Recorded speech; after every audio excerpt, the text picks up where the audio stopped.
Добрый вечер, или уже, наверное, доброй ночи всех. И что мы видим? Каковы эти результаты? Напомню еще раз, не мы прервали переговоры в 2022 году. Это сделала украинская сторона. В этой связи, несмотря ни на что, предлагаем киевским властям возобновить переговоры, прерванные ими в конце 2022 года.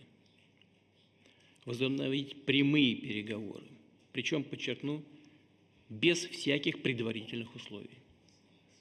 Начать предлагаем без промедления уже в следующий четверг, 15 мая, в Стамбуле, там, где они проводились ранее и там, где они были прерваны. Народов хотят продолжать войну с Россией. Завтра у нас намечен разговор с президентом Турции, господином Эрдоганом.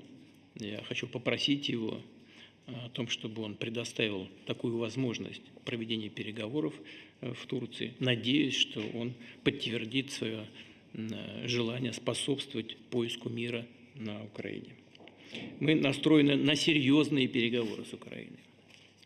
Их смысл в том, чтобы устранить первопричины конфликта, выйти на установление мира на историческую перспективу. Не исключаем, что в ходе этих переговоров удастся договориться и о каких-то новых перемириях, о новом прекращении огня, причем о реальном перемирии, которое соблюдалось бы не только Россией, но и украинской стороной. И закономерно, что основные, по сути, главные